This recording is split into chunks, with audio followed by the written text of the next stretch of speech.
Good morning, Dog Nation. I'm Brandon Adams. This is DawgNation Daily, the daily podcast for Georgia Bulldogs fans, presented by Merriweather and Tharp. We have a great show planned for you here today.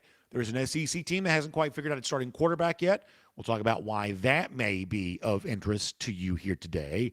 There are big changes, at least allegedly, some changes coming to how the college football playoff teams are selected. We'll tell you why that is of note for Georgia. Terrence Edwards, the great former Georgia wide receiver, stops by today. And speaking of receivers, the Georgia wide receiver core for this upcoming season continues to earn praise, so much so that the national media has now taken notice of it as well. We'll begin with that today and talk about why that group may make a major impact on Georgia's 2025 season. Glad to have you with us for it. It is DawgNation Daily, the daily podcast for Georgia Bulldogs fans, presented today by Merriweather and Tharp, and it begins right now. Today's episode of DawgNation Daily is brought to you by Merriweather and Tharp, your source for Georgia divorce. Find them online at georgiadivorceteam.com. Presented by DawgNation.com, this is DawgNation Daily, the daily podcast for Georgia Bulldogs fans. Here's your host, Brandon Adams. I don't typically like to give programming notes off the top, but I want to give you three quick ones here today, starting with this. Thing number one, we are broadcasting from home here today. This is a little different than our normal studio. Now, for the most part, the show functions the same way now outside the studio as it does inside the studio, but if you're watching, it'll look a little bit different. The reason why, and I'll be quick about this, we're doing some sort of infrastructural back-end work on our studio. Needed to kind of give them some space to do it. It affects how we stream the show. So we want to create space for that, allow them to do that. That means today and tomorrow, just going to be here from home. And then on Monday, kind of back in the studio as per normal. And we'll be like loaded up and ready to go for a great season. So the show's the same. They're just doing some work in our studio. Needed to be outside of the studio in order for us to do that. I'll also say this very quickly, too.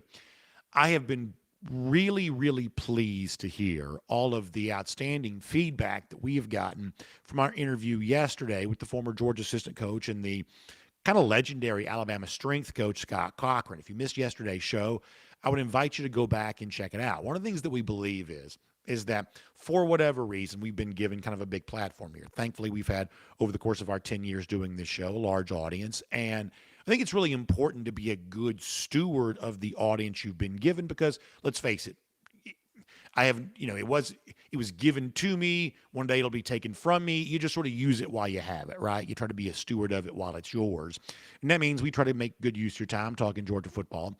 But we can do something to the audience's benefit. We try to do that as well, too. And I think that Coach Cochran told a very inspiring story yesterday of his personal courage, battling addiction. It's all kind of a lead into a brand new book that he has out.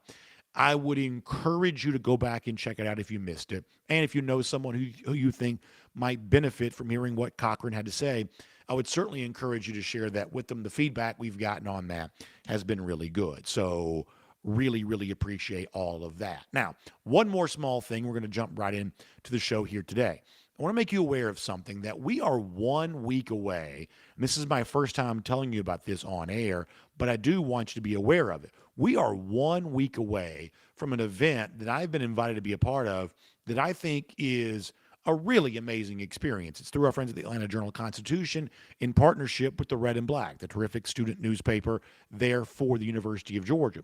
Well, next week, the Red and Black is hosting a countdown to kickoff, and the Atlanta Journal-Constitution has invited me to be a part of that. There's also an incredible panel that includes the longtime ESPN college football writer Mark Schlabach, you know him, Mr. College Football Tony Barnhart, and, of course, the great former Dog David Pollock. So I'm going to be moderating the panel that includes Tony and Mark and David, and we want you to be there and be a part of it. It's going to be at Authentic Brewing in Athens. The tickets are $25. It supports the Red and Black. The Atlanta Journal-Constitution is partnered up with this. They've invited me to moderate the event, and we want you to be a part of all of that. I'll be telling you the days to come about how you get your tickets. You could reach out to the Red and Black directly, though, and find out. It's going to be an awesome event. I can't wait to do that. It's 7:30 p.m. 1 week from today, next Thursday, Authentic Brewing in Athens. Me, Tony Barnhart, Mark Schleybaugh, David Pollock. It's a countdown to kickoff event in support of the Red and Black. We hope that you'll be there for that. Really looking forward to it. All right, now, all of that said, let's dive into the show for today. One of the reasons we exist is because we go deeper on Georgia football than the national media is able to do. The national media kind of comes at this stuff from sort of a survey perspective. It's a little bit of Georgia, a little bit of Big Ten, a little bit of SEC, a little bit of across the board, but it's never all that deep on any one subject. So we said, hey, there is not just a hole in the market for deeper Georgia coverage. There's also a market in the hole. We've built a pretty big business around what we do here on DawgNation Daily, presented by Merriweather and Tharp, and thankfully so. However, that doesn't mean that there isn't sometimes some value in kind of the national media perspective, because we dive so deep around here on Georgia football that everything gets magnified. And so at a certain point, it's sort of hard to tell, okay, well, what's really cutting through and what perhaps really is a truly big deal, and what is something that we just talk about because we're sort of fixated on every small detail as it relates for Georgia football. Sometimes what's kind of existing outside of our bubble is pretty valuable in all of that, because if the national media is taking notice, then it might be a little bit more significant than just the regular run-of-the-mill conversation. Let me give you an example of that right now. Will Back of CBSSports.com was looking at all of the kind of preseason top 25 teams, and he was looking at the sort of biggest hope for all of those teams for the upcoming season. Fixating on Georgia, he mentioned the wide receiver position. And this is where I think the national media's attention on Georgia's wide receivers starts to get just a little bit interesting, because we have said for most of the calendar year, starting with preseason, kind of off like the winter workouts leading into spring practice, just concluded fall camp. Now it's the sort of practices that lead into the first game. Almost consistently and universally, what we have seen and heard is great success for Georgia with its wide receivers earning a lot of credit and a lot of praise. And I want to show you from CBSSports.com what they have said about the Georgia wide receiver situation. Let me read this to you. It says the wide receivers should be much improved. Georgia led the nation with 31 drops last season. It had 3 receivers finish in the top 11 nationally in individual passes dropped. The Bulldogs hit the portal hard for reinforcements, and specifically targeting the short-handed Noah Thomas, who comes to Athens from Texas A&M. He's 6'5", obviously, immense catch radius. It also mentions Zachariah Branch, who comes here from USC. So both these receivers coming in, and all of a sudden now, to add with what Georgia's already had at the receiver position, now you are hearing a lot about what Georgia has going on there. CBS noticing the fact that, you know what, pretty consistently throughout those who are lucky enough to see Georgia practice, or we saw from G-Day, sort of everything here from the preseason thus far, we have seen a lot from Georgia's wide receivers. CBS taking notice of that. We also had a chance to hear from Kirby Smart going back earlier this week when he spoke to the reporters about, okay, just exactly what are you seeing from your receiver situation here right now. It might not surprise you to learn Smart not quite as complimentary of this as the national media is, but nonetheless kind of noticing kind of what he's seen as Georgia has gone through the rigor of a fall camp. This is Kirby Smart evaluating his receivers from earlier this week.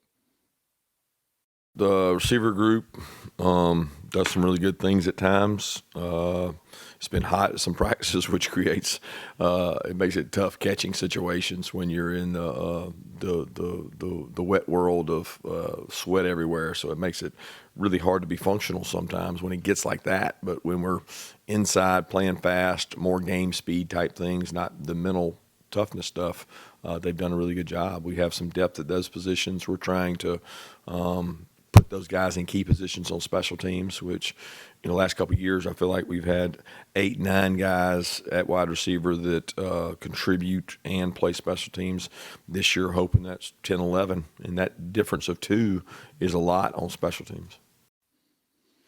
So Kirby obviously kind of pivoting to the role that special teams plays in all of this. And you sort of understand why when you kind of get to this sort of very serious sort of final stage before the season begins, why Smart starts to get interested in that because, Georgia's first big game is a true road game in the SEC. There is a limit of how many players you can take. And as Kirby has made it clear throughout time that if you don't have some sort of special teams responsibility for Georgia, the odds are you are probably not traveling to Tennessee where there's a roster limit with what you can take. So for the guys who are trying to figure out how they fit into the rotation, I think Kirby's subtle message there is you better have a special teams responsibility if you want to have a spot on the plane and the bus on the way to Knoxville for that first road game at Tennessee. This is also true when Smart talks about the individual receivers here, too, including a guy like London Humphreys. You may remember just the other day, Jake Fromm was telling us that he thinks that Humphreys is a receiver that perhaps people aren't talking about quite as much for Georgia here right now, that maybe he ought to be getting more attention than he is. Well, this week, Smart was asked about Humphreys in particular. Smart gave Humphreys the attention Jake says he thinks he should get. And also, while doing so, Smart talked about the role that special teams will play for a guy like London and the other receivers vying for playing time here right now. Here's Kirby on London Humphreys. Yeah, London's been great. He's a high-quality special teams player, has become very reliable, made some huge plays for us last year in the Clemson game, the Tennessee game. He does a lot of really good things for us, and he has consistency in performance. He has dependability. He's got fire, passion, and energy. We're very fortunate to have someone of his character, quality, speed, athleticism. So we've got a lot of expectations for London. I would say big expectations indeed, and that's one of the reasons why Jake Fromm said what he said the other day, and one of the reasons why I think the national media is starting to take notice here just a bit of what the Bulldogs might have and the work that Georgia has kind of put forth when it comes to adding new players into the program. It's 7 new receivers for this year's team right now, a lot of that coming via high school, 2 transfers this year, transfer a year ago too. That's what Humphreys was. And so if you're just kind of showing up like, what in the world happened? Had a little bit of a glitch. Now we're back.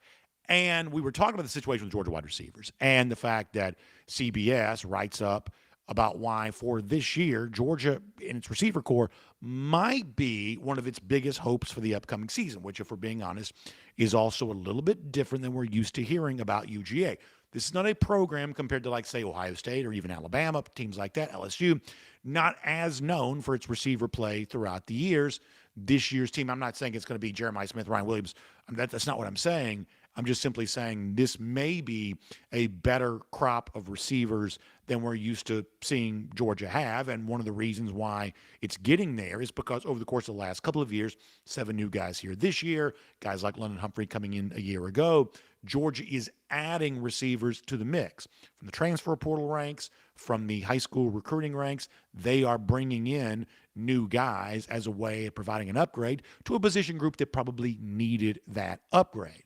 And this week, one of those guys we heard from, it's wide receiver London Humphreys. And Humphreys talked about kind of considering the path that some guys around Georgia are about to travel, about how it is that you come in and you get acclimated to what Georgia is asking for from its wide receivers. Humphreys now going into year 2 on all of that.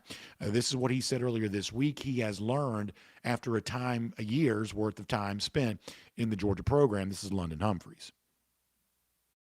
You become a whole receiver at Georgia. You're taught to block, run, catch the ball, do all the things, but then also you got to play special teams. So there's a lot required of you, and that's a learning curve. But I think Coach Coley does a great job teaching us that stuff.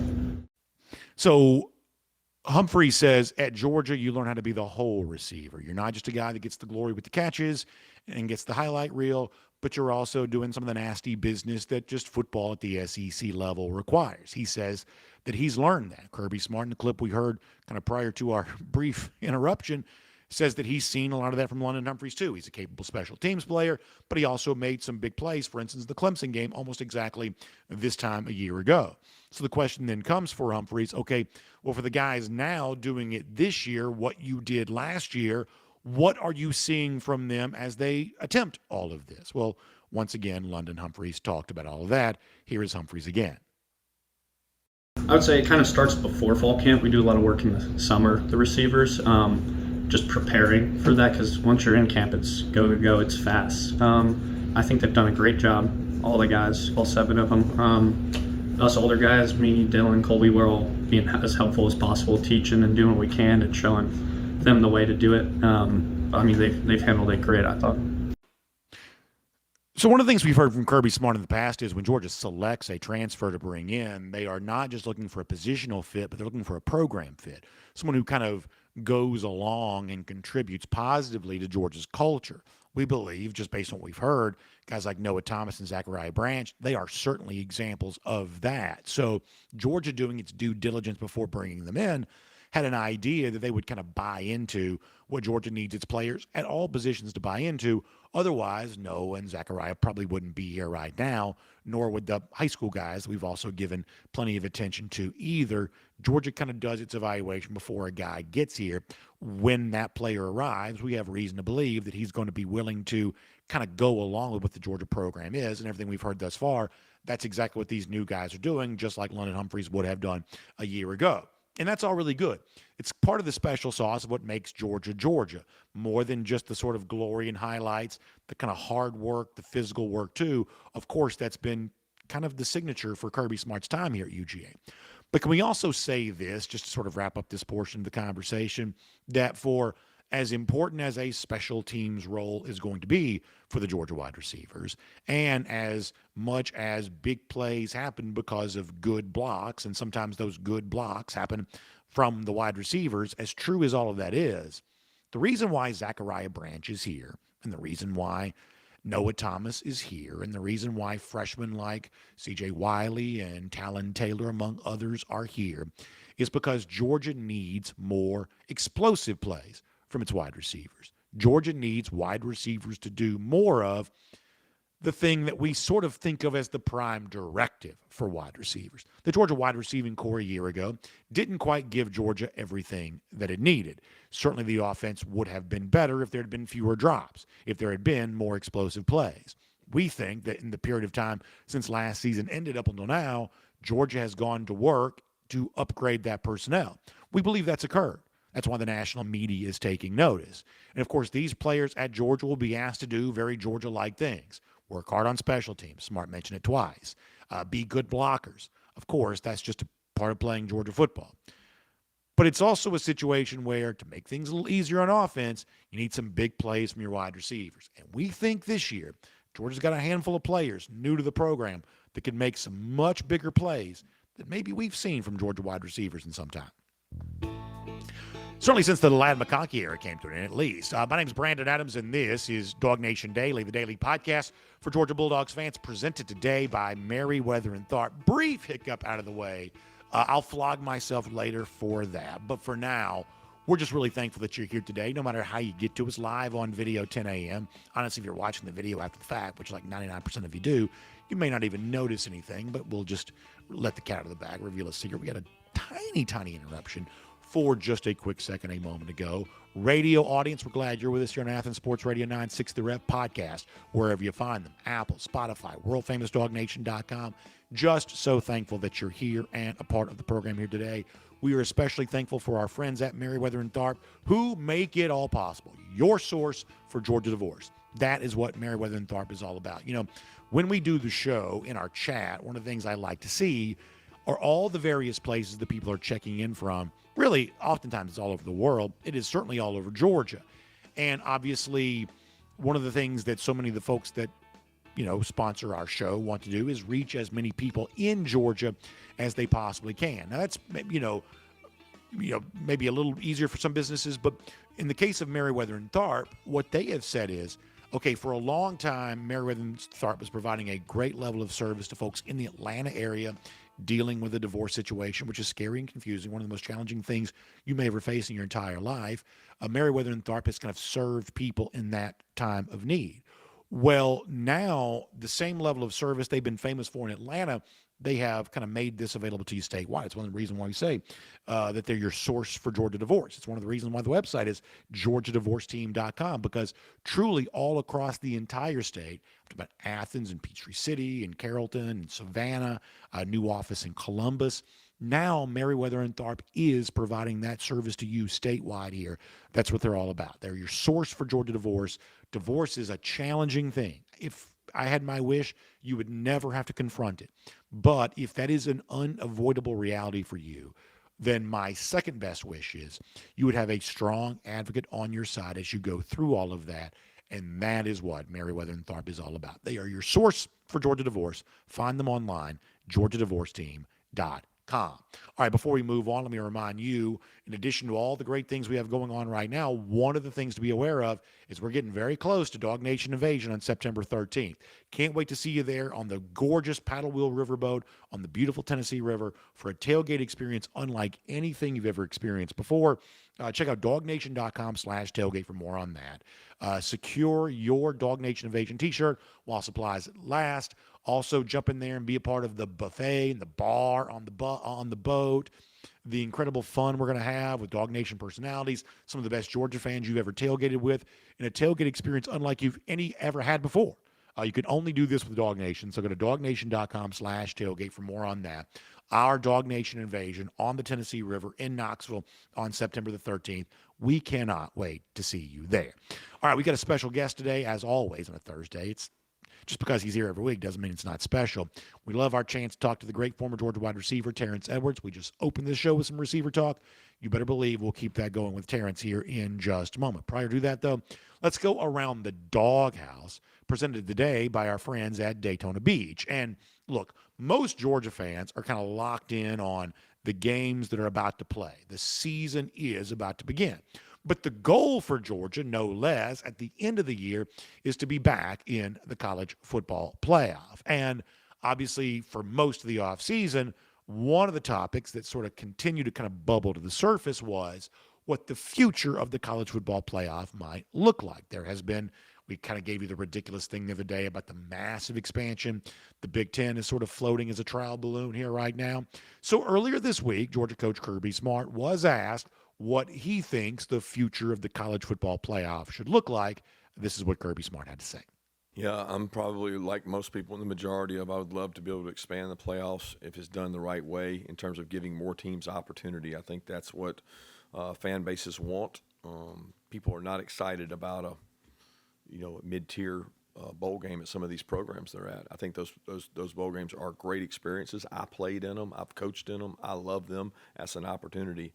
But the more teams you give an opportunity to decide things on the field, like you do, whether it's college basketball, high school football, old 1AA football, back when they had the playoff. I mean, you're going to get things decided on the grass. So, yeah, I'd be for that. And you say, well, what about the championship games? I love the championship games. Can you have your cake and eat it too? Can you move the season up, start it, get it done? If you can't and you can only have one of those two, I don't know which one I would pick because it would probably depend on the format. But obviously, as Smart has sort of alluded to in the past, sometimes this is sort of all done in the kind of the name of progress, perhaps, that the sport gets bigger. Some of the traditions we've loved may kind of fall by the wayside. And at different times, Smart has seemingly sort of made peace with all of that. I won't spend a long time talking about this right now, but I do think that would be a mistake. The SEC completely trampling on what has made its league special in comparison to the other leagues with the conference title games that never meant very much. This past year, the SEC title game was one of the most viewed college football games of the entire year, more viewed than some of the college football playoff games, which means that for those who say, well, in the name of playoff expansion, losing the SEC title game is a worthy trade-off, TV ratings would suggest maybe that's not quite the case. But nonetheless, that's what Smart talked about here this week.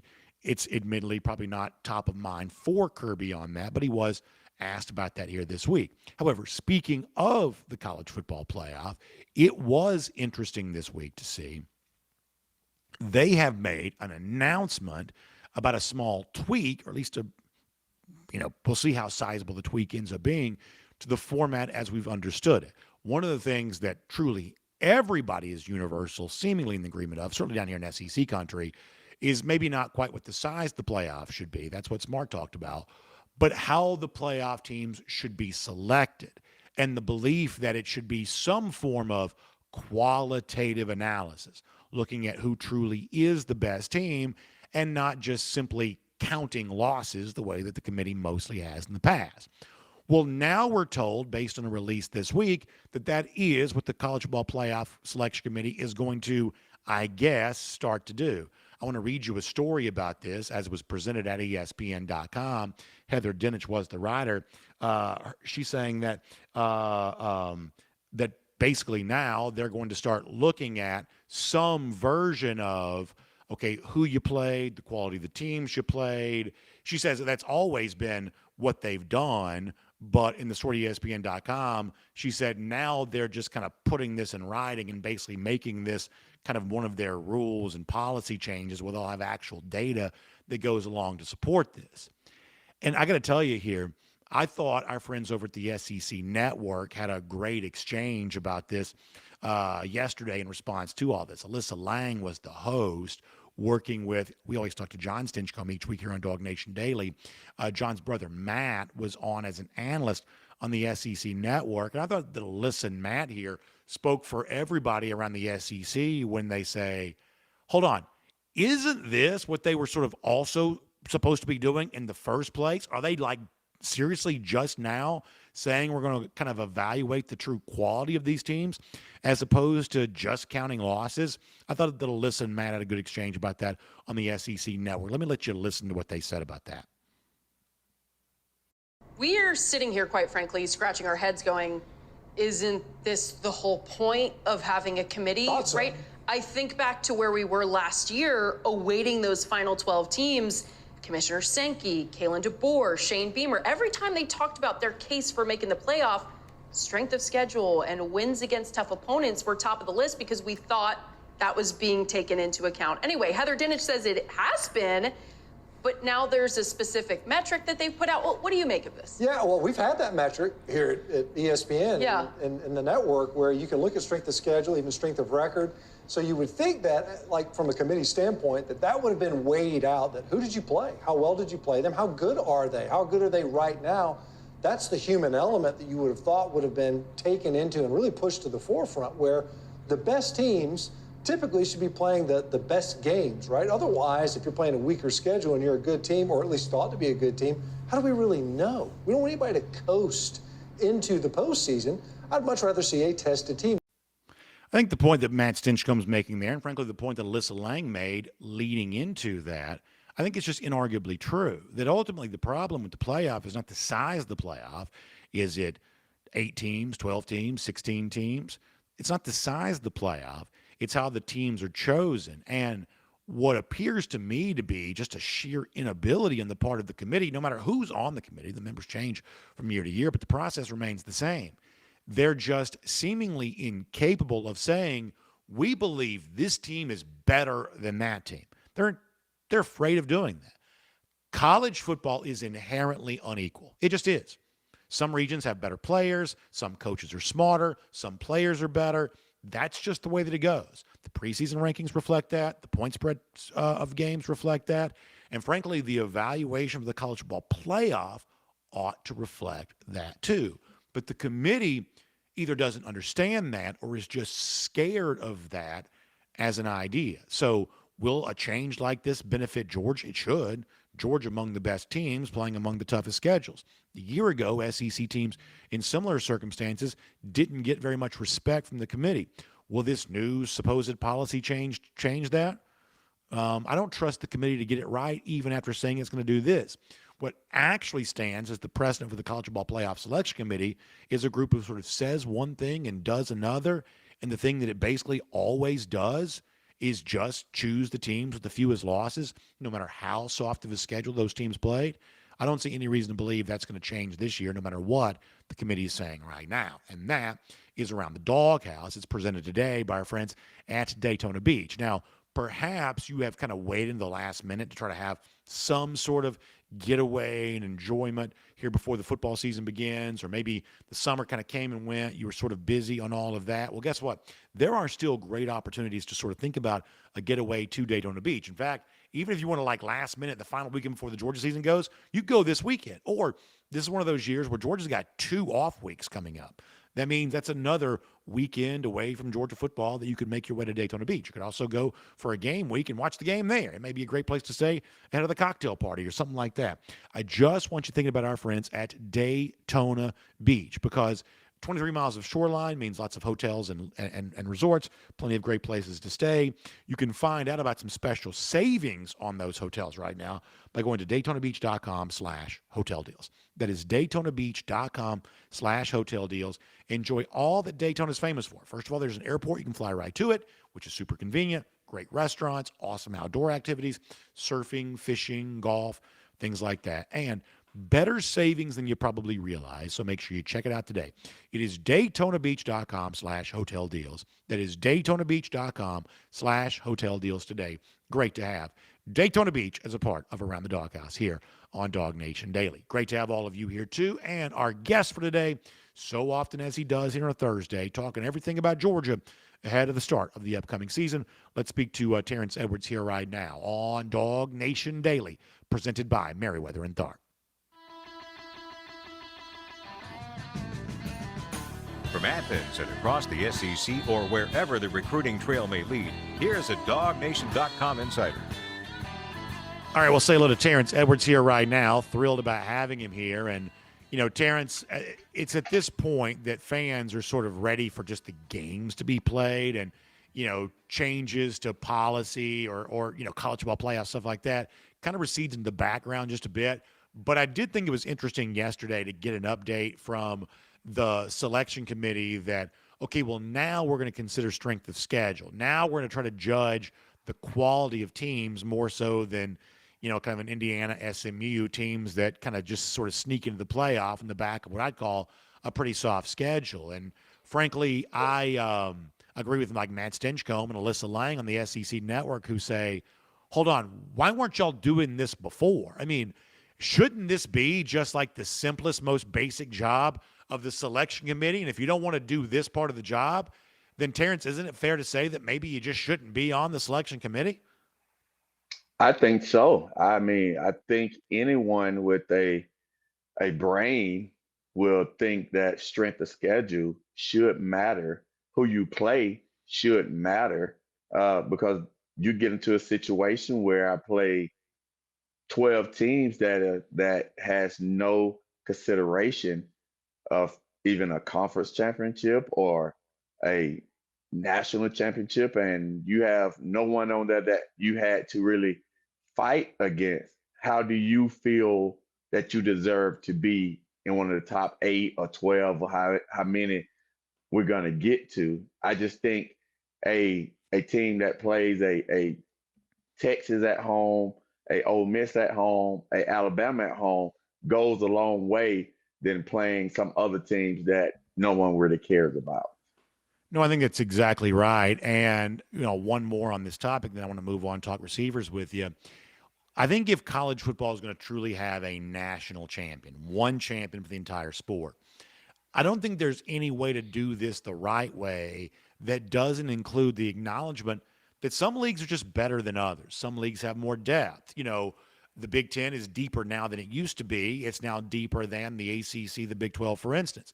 We would say that the Big 12 on par is more balanced than the ACC, but the ACC has a couple of true national championship contenders where the Big 12 might not have any.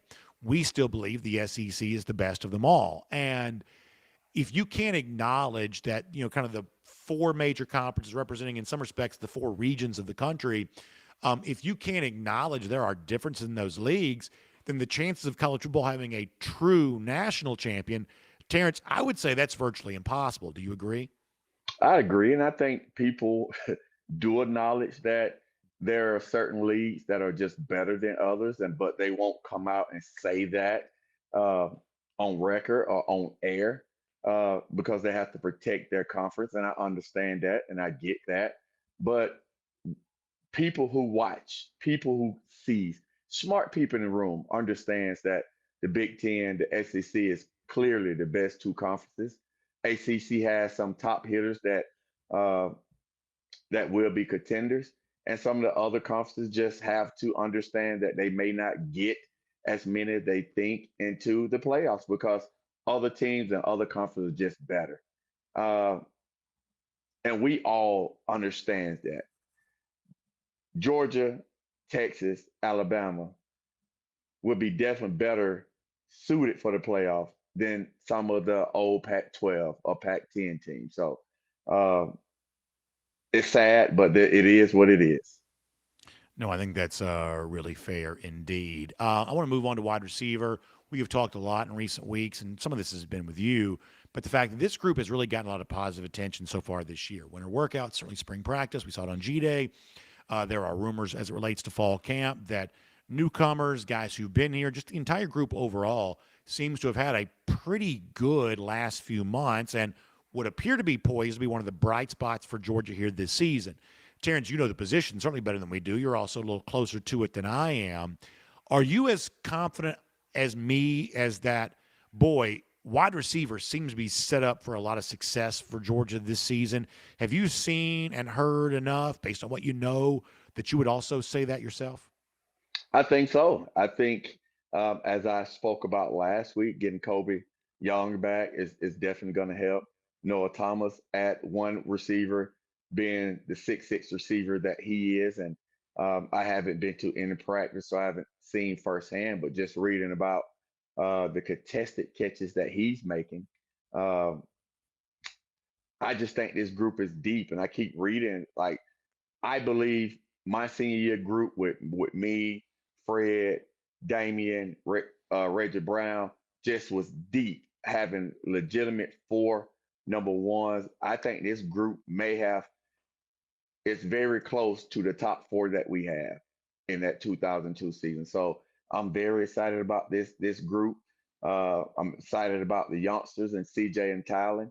And I'm excited about the tight end. So the receivers have a lot of pass catchers with different skill set that I'm excited to see. And one name I'm just really is Sokobe White as well. I'm ready to see him get on the field. We have a lot of guys that it's just going to be hard to get the ball to every one of those. I think it's really interesting. And of course, you know, for those who are, you know, busy on social media or message boards, things like that, one of the big rumors from this past weekend was your guy, among many of your guys, but your guy, CJ Wiley, apparently he showed out in a scrimmage on Saturday. Can you do anything to confirm the fact that it sounds? And we saw, by the way, we saw some of this because Georgia put CJ a couple of times on its highlight video that it put out after Saturday. Can you confirm for us that Mr. Wiley had a good scrimmage? Because it sounds like he did. Yes, I spoke to him, and I try to talk to him at least once a week. And don't know the numbers, then asking about the numbers, just asking about um, how did he play. And apparently he had a lot of deep balls that he caught. So he's still adjusting. He's still adjusting to the speed, the playbook. But he had it, from what he told me, he had a nice day on Saturday for his second scrimmage. Boy, that's great to hear. Let me finish with this topic, if you don't mind, on the subject of wide receivers. So we heard from London Humphreys a couple of minutes ago, London saying, hey, one of the things I learned since coming to Georgia is how to be a, quote, complete receiver, that Georgia's asking its receivers to be complete receivers, to be the total package. Based on what London said and our own knowledge of football, we feel like we have some idea of what he means by that. But Terrence, you're a guy that also teaches the next generation of pass catchers to be complete wide receivers. Tell me a little bit more about what a complete wide receiver is. You know, there's a running joke that I see on social media all the time is when a receiver is offered by Georgia, and the first thing they ask, can he block? Well, that narrative is true. Kirby and company need and demand receivers that are willing blockers. Like you don't have to go out and be Hines Ward, who we all know just go out and just flat people. You just got to be willing blockers and you got to be tough. Those are the things that are non-negotiable for Kirby. And then the next is being able to play multiple positions. You just can't be a slot receiver. You got to be able to play inside. You got to be able to play outside. And then just the last thing is you're a receiver and you're asked to catch the football at a high rate. Yes, we're going to have some drops, going to have some contested catches that we probably should have caught, but just being a complete, you catch more than not. So blocking, I know we all laugh about it and joke about it, but being a complete wide receiver on the edge, you got to be able to go out there and block and be tough. That's where a lot of the 50-yard runs finish at, because it starts with the offensive line. But if you don't have receivers out there blocking, then you don't have those explosive plays from the running back, or you don't have those yards out to catch when a receiver catches a bubble or a screen or just an intermediate route and they don't block. So I know we all joke about it, but that is a big part of, can you block or you're willing block? And if you're not going to play. I think that's really interesting. I think everything you're saying is 100% true. I guess I would also say, in slight defense of the fans, I'm kind of like the genesis of that joke, and you're right. I see it all the time too. It's 100% total agreement on all that. In defense of that a little bit, this is a situation this year where, in addition to being a good blocker, as you say, springing some of the big running plays and contributing on special teams, which Georgia needs basically everybody on the roster to do in some form or fashion. Terrence, it's also one of those things where, hey, Georgia didn't make enough plays at receiver last year. It didn't do, everything it could at that spot to probably help the team. And so while Georgia fans have come to certainly respect Kirby's way of doing it, you want your guys at all positions to be complete football players. There is also that thing of, hey, I'm glad that Zachariah Branch can block, and I'm glad that Noah Thomas can block, and Colby Young, and blah, blah, blah, CJ and Talon and all those guys. I'm glad they're willing to be physical. Maybe they'll play on special teams. But we also need them to go out there and make some plays too, right? I mean, it's one of those things where I am glad the Georgia receivers can be complete receivers and contribute on special teams, but I also want to see them doing the sort of stuff that receivers are sort of mainly known for doing as well too, right? Yes, the old saying, two things could be true at the same time. We definitely want those guys being out on the edge doing what receiver do. That's being explosive, catching the football. But it also goes to be a complete, and they say complete wide receivers, being able to do the dirty work, being able to get in there and crack some linebackers, being able to get in there to just hold your block for a half a second to spring another receiver or another tight end or anyone who becomes a runner. But at the end of the day, the receiver's job is to make plays and catch the football down the field. And we didn't make enough of those last year. And I think that is definitely true. But I will bet my knowledge of this game that we will make some plays down the field this year. And you see a lot of complete receivers being blockers and being great pass catchers as well. All right, Terrence, great stuff as always. Appreciate that. Of course, you're right in the middle of your season there with Mount Vernon, the team you're the head coach for, but you're also running the Terrence Edwards Wide Receiver Academy too. And I know folks like connecting with you on that and just sort of staying top of mind for when you're doing your training exercise and things like that. So for those who want to connect with you at the Terrence Edwards Wide Receiver Academy, how can they do so? Yes, you can find me on all social media platforms at Terrence Edwards Wide Receiver Academy. Appreciate it, Terrence. We'll look forward to talking to you soon. Thank you. Let's take a look around the rest of the league. This is SEC Through. I think what Terrence says right there is all really true, 100% accurate. That, listen, you got to have guys who can do it all, right? Roster spots are becoming more valuable. So if you're a player that can't play special teams, for instance, you're probably not going with the team to Knoxville because, there is a restriction on how many you can travel for an SEC road game. And yet at the same time, you also want the guys that can sort of make the big explosive plays to help out a first-year starting quarterback, to provide a boost or a running game that maybe at the beginning of the season, still trying to figure some stuff out. We think all of that is no less true as well. Now, let's get ready to go cruise around the SEC right now, courtesy of Royal Caribbean, and we're really excited about all the fun new things going on in the Royal Caribbean. We've talked to you a lot recently, for instance, about Star of the Seas, the brand new and the icon class of ships, but also there are new destinations on the way for Royal Caribbean too. In fact, one of the things we've told you about lately is the Royal Beach Club coming to Nassau. If you've ever cruised before, you've probably been to Nassau in the Bahamas. In fact, for some folks, it sort of feels like, well, I've sort of been there, done that. That feels like a very familiar thing. Well, you've never experienced Nassau like this, and honestly, of all the stuff that Royals got going on right now, this may be the thing I'm like the most excited about because I love this amplification coming to the Nassau cruise stop for those on a Royal Caribbean cruise vacation. Special beach club, kind of right there adjacent to the port. It'll just take a short water taxi from your ship to the port. I should say to the Royal Beach Club. Have an experience. It's a little bit similar to like a Perfect Day Coco Cay, but in so many ways, unlike anything you've ever done before. Certainly unlike anything you've done before in Nassau. So the great Jessica Slater is standing by to tell you all about it. You can give her a call, 770-718-9147. That is 770-718-9147. You can also email her, jslater@dreamvacations.com. All right, let's get ready to go cruising around the SEC, courtesy of Royal Caribbean here right now. One of the things I've told you before is one of the SEC teams relative to expectations that I'm somewhat high on this year is Missouri. Georgia doesn't play Missouri, but for those of you who have a mindset towards season win totals, things like that, given the schedule that it plays, given the fact that the last couple of years, Missouri's been better than you realize, we think Missouri over 7.5 kind of counts as a pretty good play for us. I would say it's worth a second look by you. It is interesting to note, though, that Missouri is maybe the least settled starting quarterback situation remaining in the SEC. Bo Pribula comes over from Penn State. Pribula played some last year along with Drew Aller for the Nittany Lions. I think a lot of folks thought that Pribula was probably set up to be the starter for Missouri, and he may still end up be by the time the most important games get played for Mizzou. But for now, Pribula is going to share time with Sam Horn. Now, if that name sounds familiar to you, you're one of two things. Either a longtime baseball fan, remembering when Sam Horn played for the Boston Red Sox back in the 1980s, or maybe more likely you're a Georgia high school football fan and you remember Sam Horn as the quarterback for one of the great teams in the history of the state, the 2021 Collins Hill team that won the state championship. Obviously, Travis Hunter was the star on that team, but the guy among many, but the guy throwing to Hunter was Sam Horn. Horn has been at Missouri.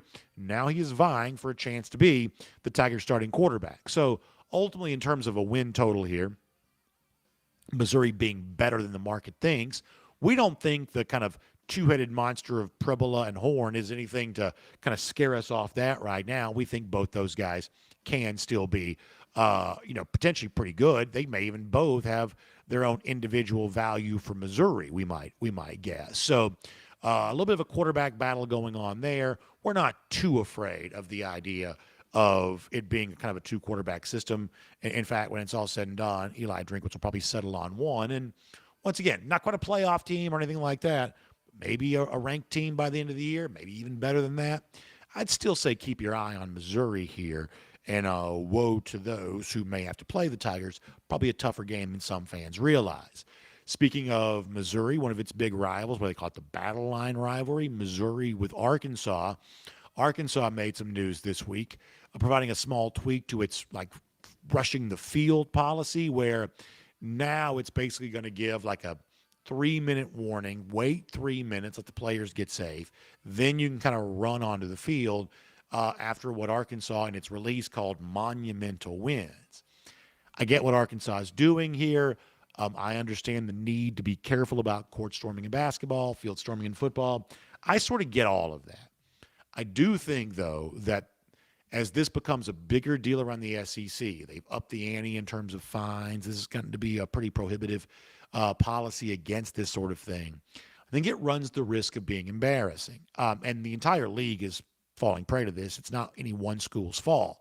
But what we saw during the basketball season, and we saw this, for instance, when Georgia beat Florida this past year, great win, but like a lot of the SEC spots, you saw a lot of attention being paid by the public address announcer in the arena to be careful about storming the floor, do this, do that. A lot of talk about storming the floor for a game that I didn't think was over. And the SEC policy sort of dictates that you've got to be like extra careful about all this kind of stuff. But at a certain point in time, a basketball team is going to make a big deal about not storming the floor, and the team that's winning is going to end up losing. A football team, Arkansas, whoever else, is going to make a big deal about rushing the field, and then they're going to lose. And it's just going to be a bad look, and it's going to be the subject of mockery with fans and things like that. So I don't quite know what to do about this, but it is something I'd be paying attention to. The league wants to kind of cut down on the field storming and the court storming because there have been, some pretty troubling things go on when that has taken place. But at the same time, for the home team that's trying to secure the sort of win that allow a field storming to take place, I'm sure they could do with one less distraction, and the constant stuff over the PA may be a distraction that perhaps they feel like they could do without. I'll also mention this from the world of recruiting here just for a moment. Savion Hyder, 5-star running back, has committed to Michigan. This coming out yesterday. And for as pro SEC as I am, and they don't come more pro SEC than me, for as pro SEC as I am, the one thing that you cannot deny is that the Big Ten has raised its level. A team like Michigan, who got the Bryce Underwood recruiting win last year, gets the Hyder win right now. Ohio State's been at this level for a while. You had a team like Oregon that's kind of been at a high level for a while. As pro SEC as I am, I still think it's better than the Big Ten. You can't deny that from a talent acquisition standpoint, the Big Ten is using its access to money to bring in players of a level unlike what they brought in previous years, including like the early college football playoff era. The best of the Big Ten wasn't quite recruiting like this. They are clearly recruiting better. It is noticeable. You got to give credit where it's due on that. We'll make that cruising around the SEC, courtesy of Royal Caribbean. Now, a couple of things before we wrap up here today. Let me remind you, first of all, that in addition to a lot of things we have going on right now, we have a big opportunity for you to see us in person on Tuesday. DawgNation Daily going to be broadcasting live from the Cercheros in Alpharetta coming up on Tuesday. Our show begins at its normal time. The door's going to open here at the Alpharetta location for Cercheros coming up at 10:30 a.m. So we hope you'll come by and see us there for that. It's going to be just an awesome experience. The address is 91 South Main Street in Alpharetta. That's 91 South Main Street in Alpharetta. Hope you'll stop by and see us, and hope you'll think about Cercheros for all your fresh mechs, tailgating needs, game watching party needs. We think that Cercheros is a great option for you on all of that. I will also tell you, speaking of game day coming up, we're looking forward to being back at the UGA bookstore again, once again, here in 2025. And if you want to get stocked up to be dressed as well as you can be, to look as good as you can be, the all-new, brand-new looking UGA bookstore is right there for you. The Peter Millar, the Horn Legend, the Onward Reserve, Stuart Simmons, all of the best sort of famous makers that make this great-looking UGA apparel. You can find it all right there at the UGA bookstore. Plus, there's a customized fan shop now to get that special touch put on all your NIL items like the jerseys and things like that. Amazing stuff right next to the Tate Student Center, right across from Sanford Stadium. It's our home away from home. We're looking forward to being back for our DawgNation postgame show. Plenty of autograph signings, all kind of fun stuff going on all year long. Trayvon Walker, in fact, going to be there coming up on August 30th. If you want to see the former number 1 overall pick, you can see that. We'll see you there at the UGA bookstore. You can also find out more online, UGAbookstore.com. And as we wrap it up for you here today, we will give you a golden shoe. This recommended to me. I think this is really funny. Greg Baker shares this with me here. Joel Klatt had asked for someone to get an Ohio State tattoo. And what Greg shared was the Bulldog Report's message back to Joel Klatt of, how about this for an Ohio State tattoo? As you might imagine, that's Javon Bullard laying a big lick on Marvin Harrison Jr. back in the Peach Bowl a couple of years ago. Very funny stuff from Greg Baker. We appreciate him sharing that with us. We'll give him a golden shoe for that. Keeping the memory of the Javon Bullard hit alive. Keeping the memory of the Javon Bullard hit alive. We love that and hope to get a chance to see Georgia do that against Ohio State here very soon as well. How about the lousy, stinking Gators? Time now for a Gator Hater Updater. 1,748 days. That's how long it's been since Florida's beaten Georgia. That is our Gator Hater Updater. Y'all have a great day. We appreciate you being here on DawgNation Daily, presented by Meriwether and Tharp today. We will look forward to seeing you back here again tomorrow. And on video, time now for the R.S. Andrews cooldown. R.S. Andrews is the one you turn to for your air conditioning, heating, plumbing, and electric needs. They show up on time. They do the work that's promised, the price that's promised. You can trust them on all of that. We're going to be quick with our cool down today, and I apologize. I'll try to do a little longer one tomorrow, but we got to take care of some business today. I've got 1,000 things going on, so we'll take a couple of comments, then we'll get ready to wrap it up after that. Good to see G. Grace over here on YouTube. Wildman Slayer asking about DJ Lagway. We talked about that a little bit earlier yesterday, I guess we talked about that. The fact that Lagway's apparently returned to practice 11-on-11 situations, but did not do the most recent scrimmage, for instance. So they have been very careful with Lagway as he now kind of nurses multiple injuries. So that's a situation worth monitoring. That has been indeed an issue for Florida here right now. Let me get some Facebook comments here too. And I tell you what, let's try to do a couple of those. And after that, we got to go. Philip Jordan Wells checking in. Joseph Kennedy is here. Steve Rogers mentioning some stadium construction around Jacksonville here right now.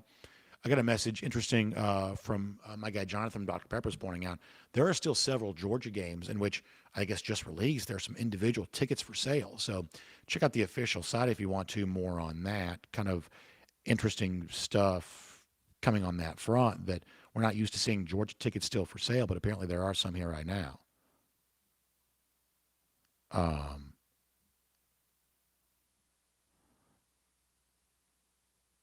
Let's see what else. I don't know. Maybe we're having an issue on DawgNation.com today. Not quite sure about that. So we're going to check that out. We'll see if we can get that taken care of. I'm also going to have to bounce out of here for today, but we'll come back and try to do more comments tomorrow. We appreciate you being here as part of our R.S. Andrews cooldown. Y'all check out R.S. Andrews online, rsandrews.com, for your air conditioning, heating, plumbing, electric needs. They show up on time. They do the work that's promised, the price is promised, including getting your air conditioning unit tuned up to factory fresh specs. You can trust them on that. Hope you all have a great day. We'll see you back tomorrow. DawgNation Daily, presented by Meriwether and Tharp. We'll look forward to talking to you then.